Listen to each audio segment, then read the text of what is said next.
I'm Alice. And I'm Brett. And this is the Prosecutors Legal Briefs.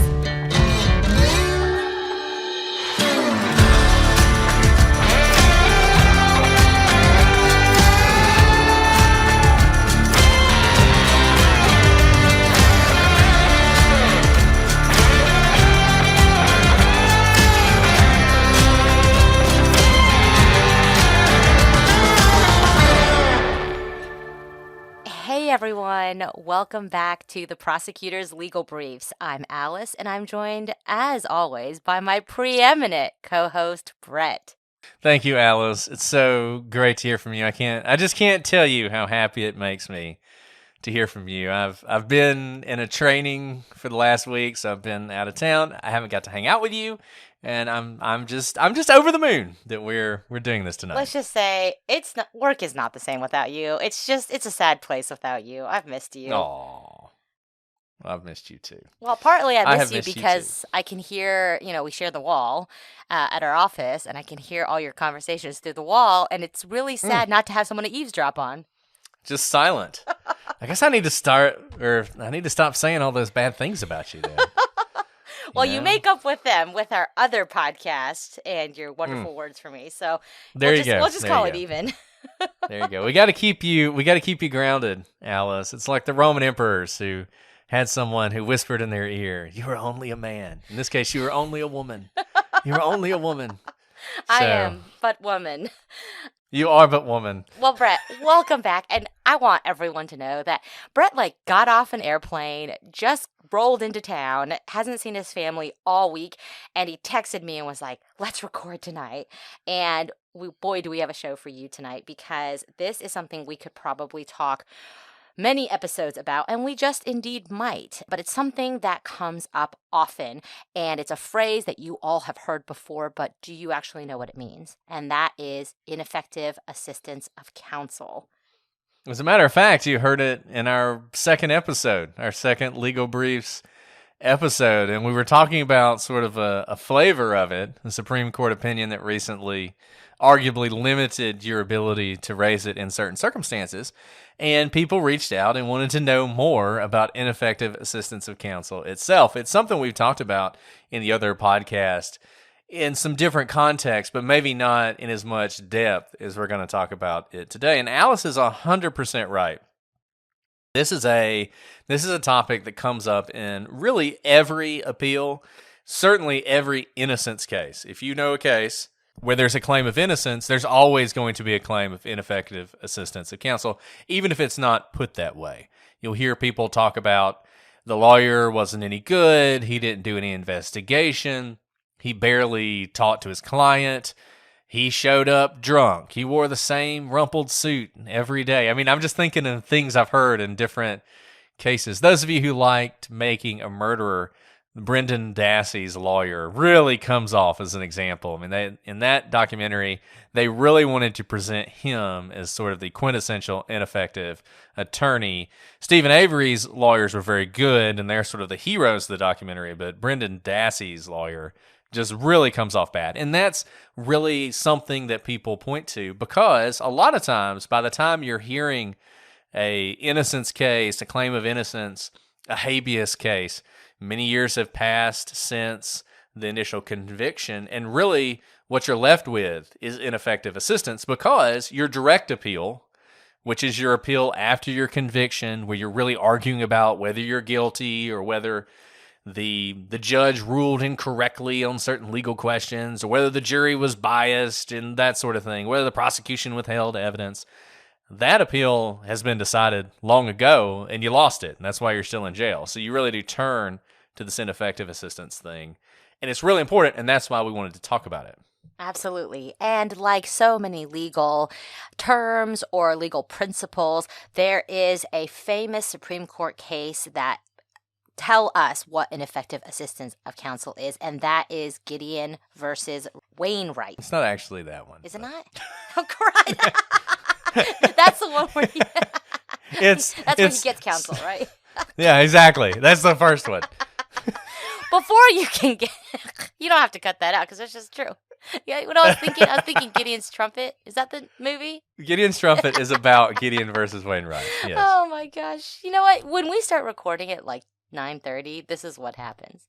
Well, Brett, before we get to ineffective assistance of counsel, you have to, of course, establish the right to counsel at all. Because if you don't have right to counsel, then you don't have right to effective counsel.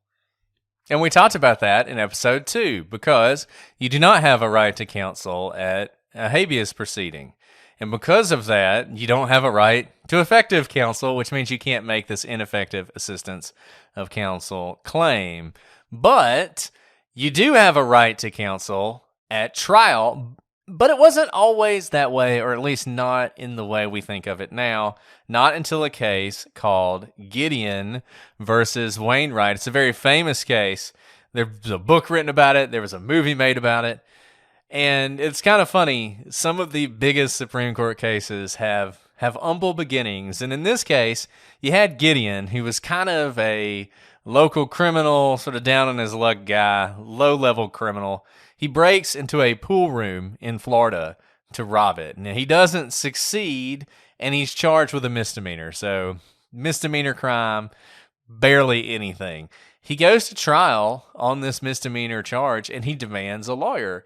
And the judge says, I'm sorry, you can have a lawyer, but you got to pay for it yourself. And he doesn't have any money, so he can't pay for a lawyer. And he says, no, the Constitution guarantees me a lawyer, so the state should provide me one. And he's kind of, okay, whatever, Gideon, you know. and he goes on to represent himself, and he actually does a pretty good job. And in the Supreme Court case, I actually sort of praise him for his skill as a pro se lawyer. But in the end, not surprisingly, and probably more to do with the fact that he was very clearly guilty than that he didn't have a lawyer, he does lose. And he swears he's going to take his case all the way to the Supreme Court, which is something you've heard many an unlucky litigant say. But usually, those are just words, because the Supreme Court doesn't take many cases. We've talked about this a little bit in the past. The Supreme Court takes, what, Alice, 30, 40 cases a year of the thousands and thousands of cases that are brought before them? Isn't it more like 75? Am I wrong about that? Maybe it's 75. I'll say 75. I don't know. I thought it was less than that. Wait, 1 second. It changes over the years. This is just going to be an episode of us spouting off legal knowledge that's incorrect. I'm going to cut this part. No, you're right. It's 70 to 80. Right? There you go. Okay. There was a time where it was like 30. You. It's between 70 and 80 cases a year. You did such a good job. I'll leave that in there. I legitimately mixed up Gideon. So It's fine. It's fine. Okay, the people love it. The people love our foibles.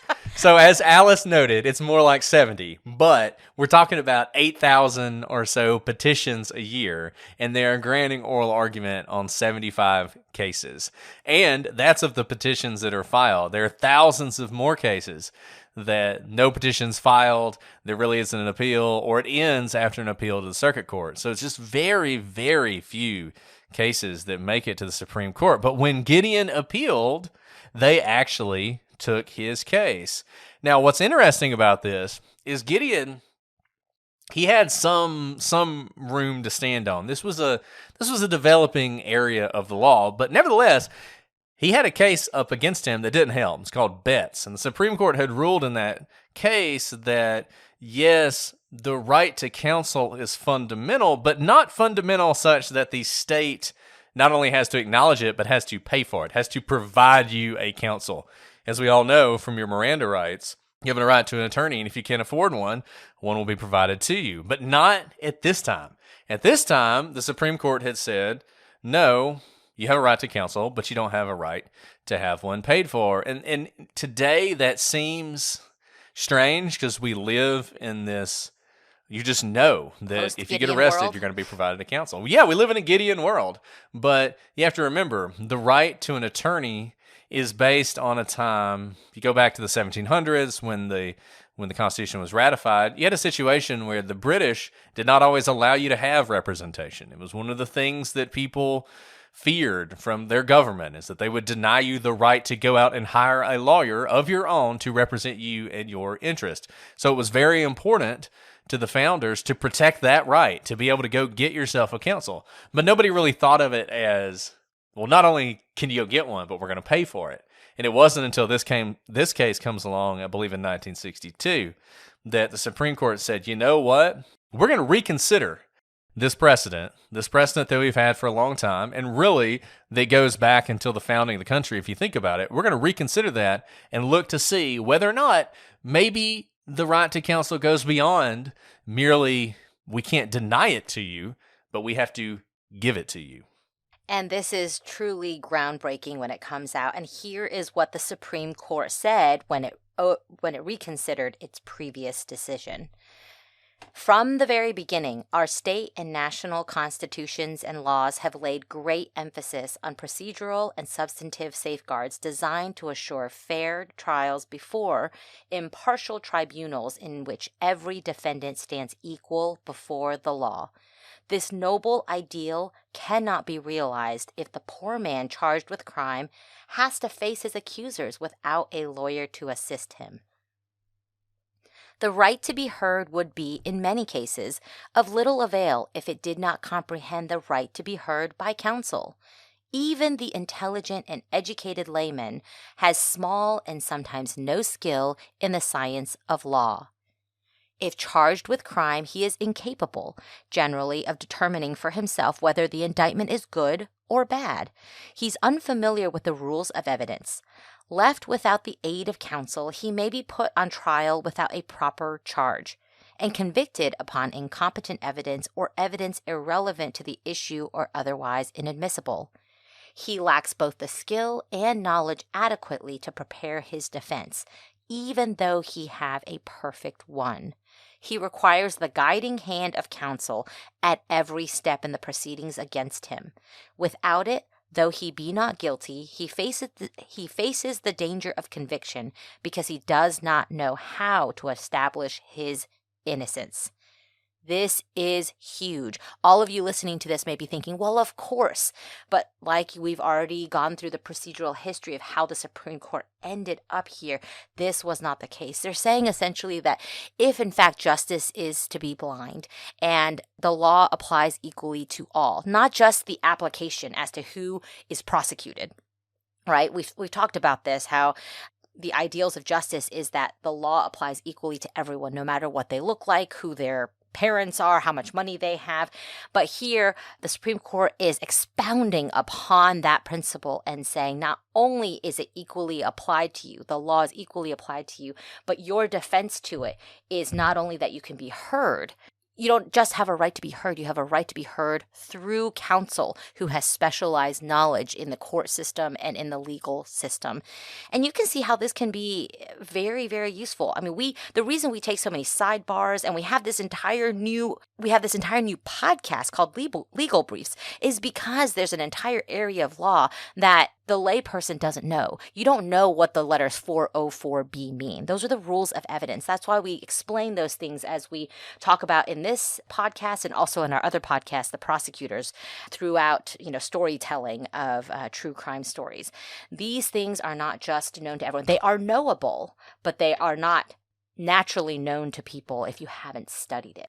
And this is really the development of negative versus positive rights in the Supreme Court. And you see this a lot in the 60s. Miranda's another good example of this. So a negative right, it's not a moral judgment on it. It just means you have it without any action.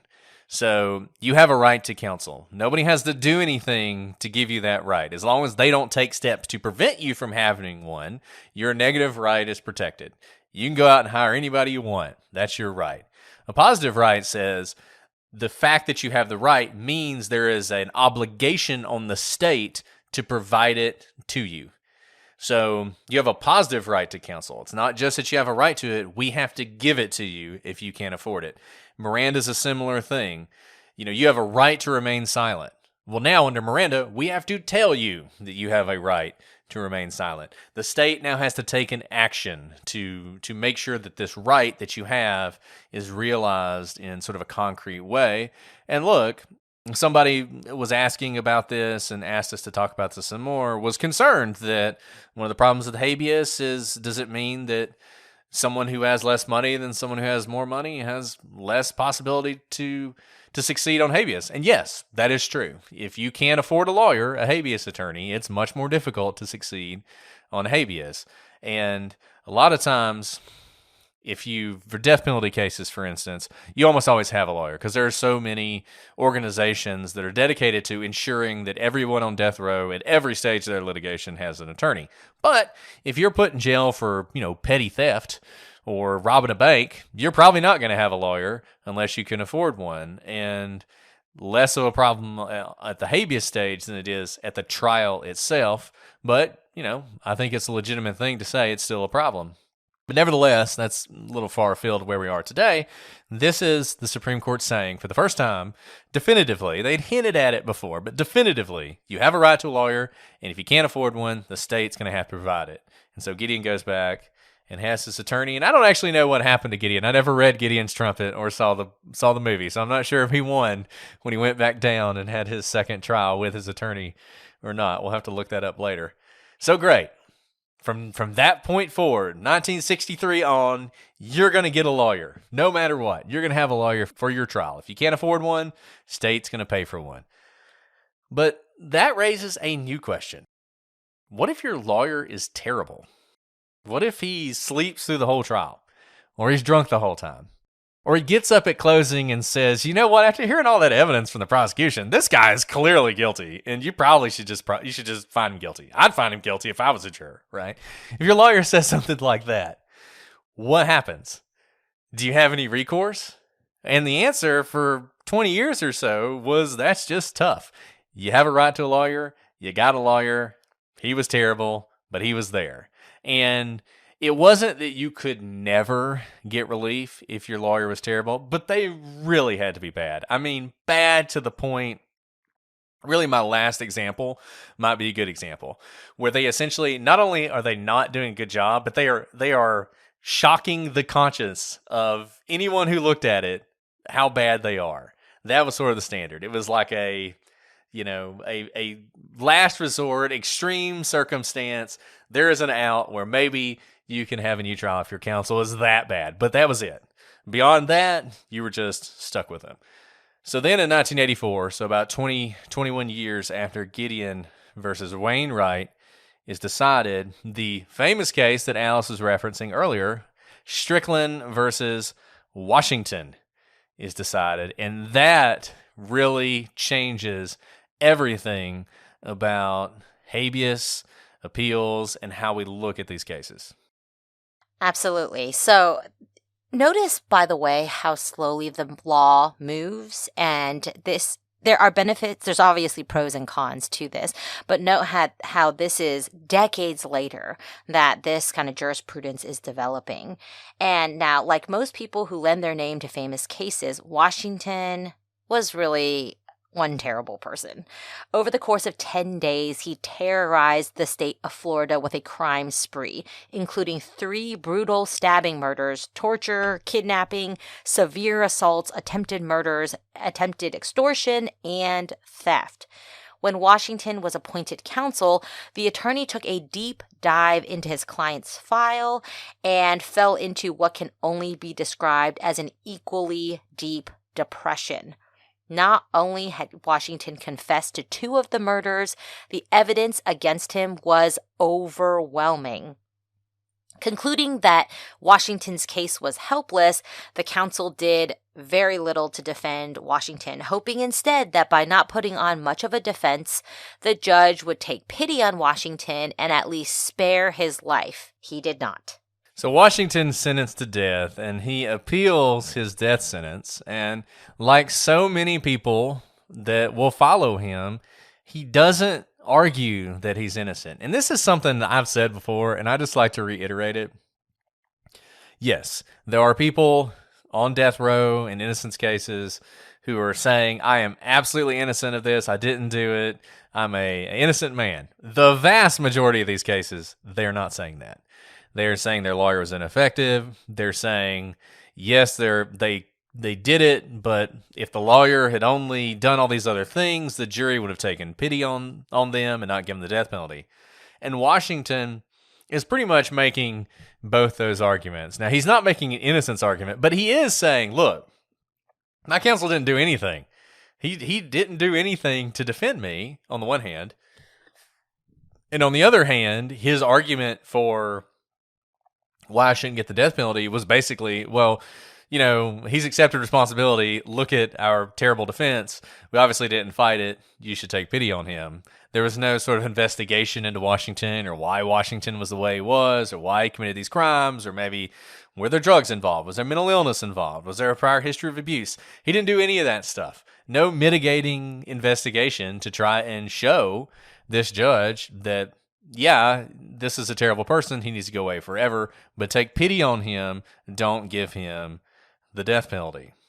So he goes through this process we've talked about before. He's going through the state courts, he's going through the federal courts, and the lower courts it was all over the place. They had sort of a smorgasbord of standards. So there were states that had ineffective assistance of counsel standards. Florida was one of them. It was sort of amorphous, not very friendly to defendants like most of these standards. And they basically said, look, if your counsel is present and he's alive and he's conscious and he's not drunk, that's good enough. That's sufficient. We're not going to second guess him. So, sorry, he was there. You had a counsel. That's it. Well, the Supreme Court disagreed with that. The Supreme Court said, no, that is not what we're going to do. We are going to finally establish a standard for lawyers who represent clients in a defense case about what they have to do and when they are ineffective, so ineffective that they are denying counsel to the defendant. And that's really the key here. Remember, we start with Gideon versus Wainwright for a reason. If you were entitled to a lawyer, in Gideon, they said, if that means anything, if it's going to mean something, then it has to mean that a poor person who can't afford a lawyer gets one. It has to mean that. Because otherwise, the right doesn't really mean anything. Same thing here. If you have a right to a lawyer, it can't mean that some guy who just happens to have a piece of paper on his wall that says he's a lawyer who does nothing and isn't in reality, isn't in any way that matters a lawyer, that can't be enough. That can't satisfy that because you're not really getting the counsel to which you're entitled. So basically they said when your lawyer is so defective that he essentially is not acting as counsel anymore, then your right to counsel has been violated and you're going to get another trial. And in order to put that into effect, they had to create a standard that could be applied. So here's what they said. They said that a person who happens to be a lawyer is present at trial alongside the accused, however, is not enough to satisfy the constitutional command. The right to counsel is the right to the effective assistance of counsel. And here's the standard they created to judge that. First, the defendant must show, and the burden is on the defendant. So if you're claiming your counsel is ineffective, the burden is on you. First, the defendant must show that counsel's performance was deficient. This requires showing that counsel made errors so serious that counsel was not functioning as the counsel guaranteed the defendant by the Sixth Amendment. Second, the defendant must show that the deficient performance prejudiced the defendant. This requires showing that counsel's errors were so serious as to deprive the defendant of a fair trial, a trial whose result is reliable. Unless a defendant makes both showings, it cannot be said that the conviction or death sentence resulted from a breakdown in the adversary process that renders the result unreliable. And the standard was very high. They went on to say judicial scrutiny of counsel's performance must be highly deferential. It is all too tempting for a defendant to second-guess counsel's assistance after conviction or adverse sentence. And it is all too easy for a court examining counsel's defense after it has proved unsuccessful to conclude that a particular act or omission of counsel was unreasonable. A fair assessment of attorney performance requires that every effort be made to eliminate the distorting effects of hindsight. to reconstruct the circumstances of counsel's challenged conduct and to evaluate the conduct from counsel's perspective at the time. Because of the difficulties inherent in making the evaluation, a court must indulge a strong presumption that counsel's conduct falls within the wide range of reasonable professional assistance. That is, the defendant must overcome the presumption that under the circumstances, the challenged action might be considered sound trial strategy. And this makes a lot of sense that the standard has to be so high because we want finality, and it is not uncommon to go through trial and to have a conviction. And we don't want it to be a loophole that people can always have second, third, fourth, fifth bites of the apple just because they've been convicted or sentenced to a particularly high sentence, or say to the death penalty. And the court is not saying that it wants to replace the judgment of counsel, because that's the thing about being counsel, about being a lawyer. We are judged on our thinking, right? What we are being judged on happens inside our brain. We do not have something like, say, a surgeon has a surgery in which you can see if certain protocols were met, that you can compare stitches, the right type of stitch that should have been used in the circumstances. Being a lawyer is to use your judgment continuously and to weigh the pros and cons of steps. It is a constant choose your own adventure. Every single turn has another decision to be made. And of course, there are some blatantly wrong decisions you can make, but really to be a lawyer is to be a person making judgment calls at all times of the day. And I would just say, a lot of you guys, I mean, if you're listening to the show, you probably consume a lot of true crime. And this is something you can apply whenever you're listening to true crime, watching a documentary. If the criticism that you're hearing of the lawyer is something that could be called a trial decision, a strategy decision, a tactic, then it's not going to be ineffective assistance of counsel. Those of you who are lawyers, if you've been at trial, any kind of trial, I don't care what it is, from a one-day trial on a misdemeanor or a small claims issue to a huge litigation involving millions of dollars or a death penalty criminal case.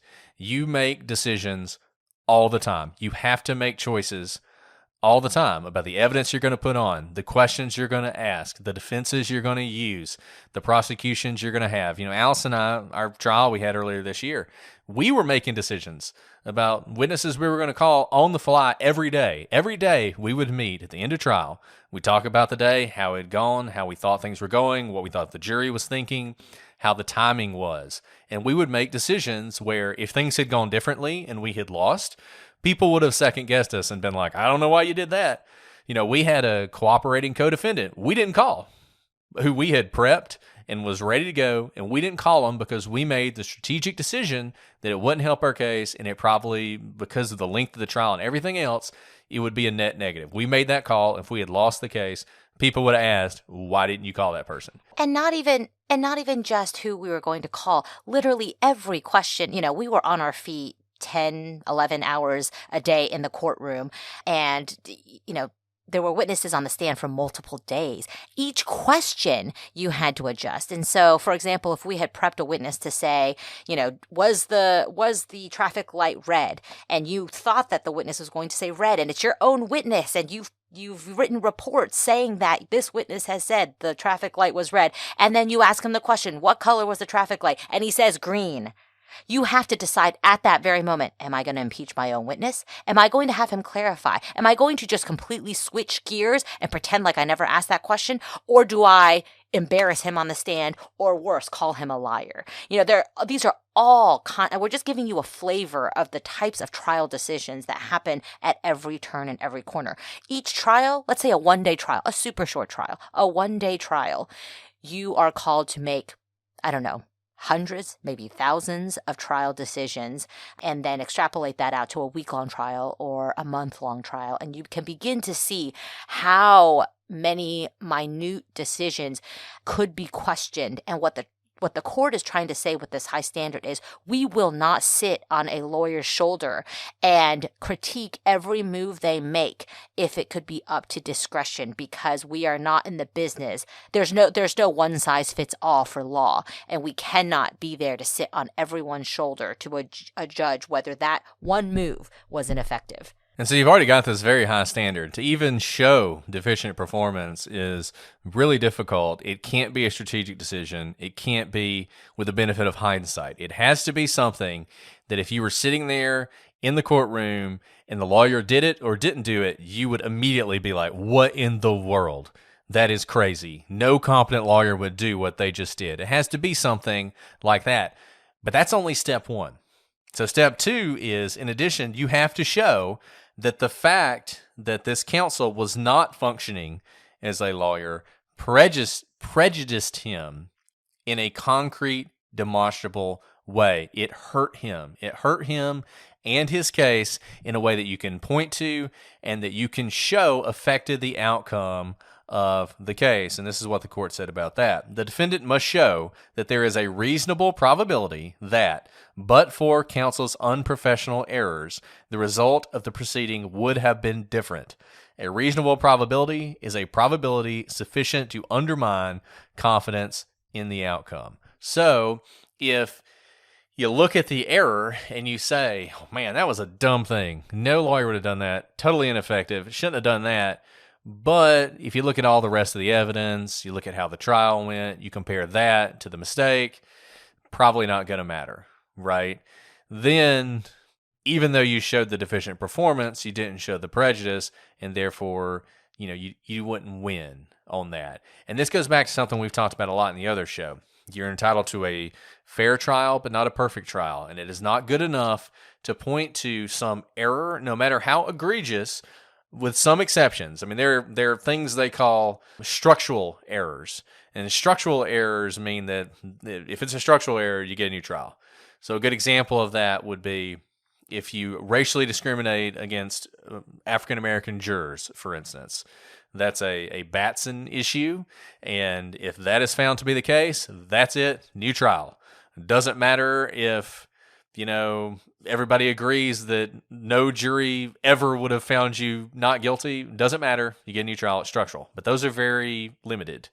Something like this is not structural. So you have to show prejudice. You have to show that it matters. We've talked about this so many times in so many cases where people bring up, well, he should have done this, and this lawyer should have called this person.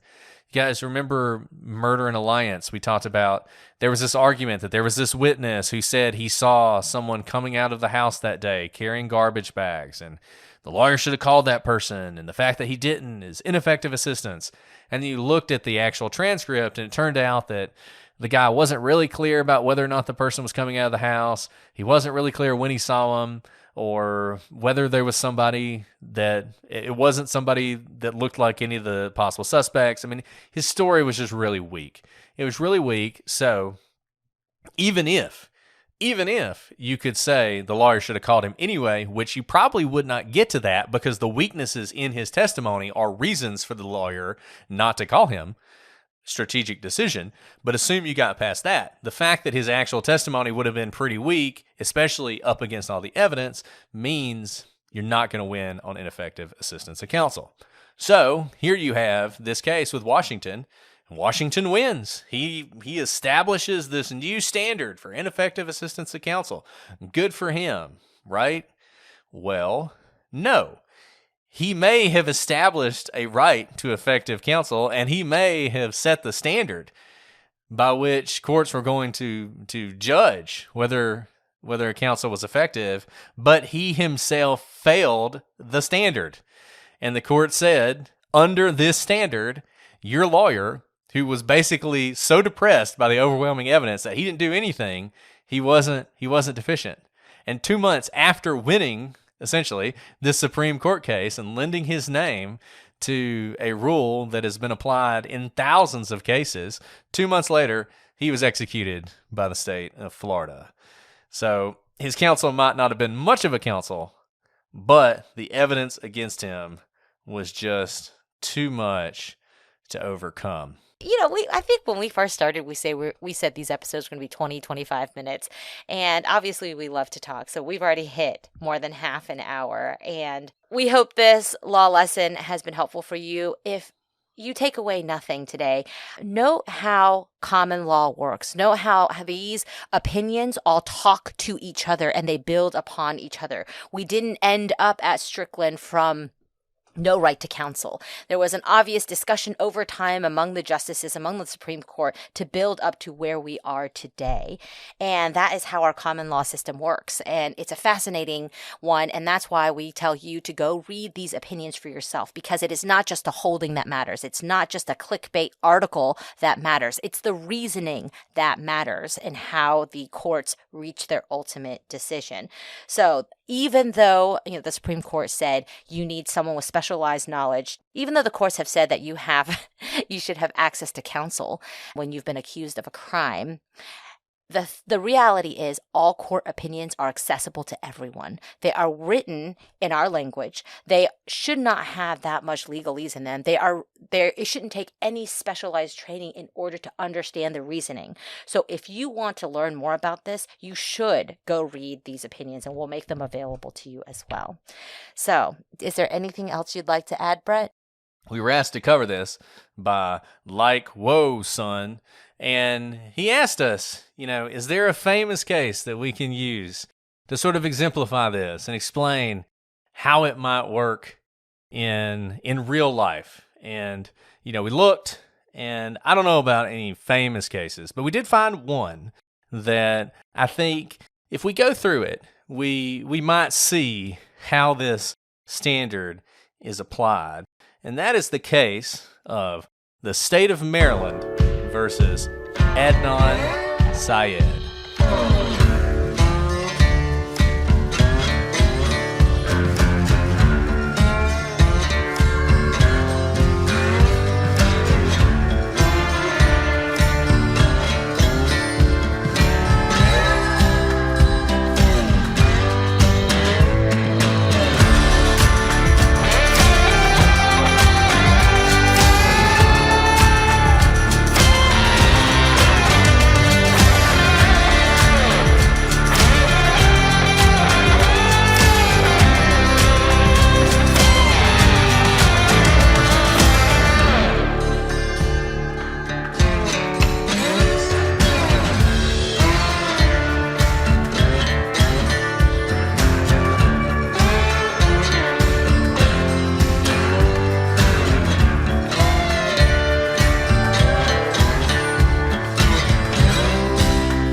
Just end it, Adnan.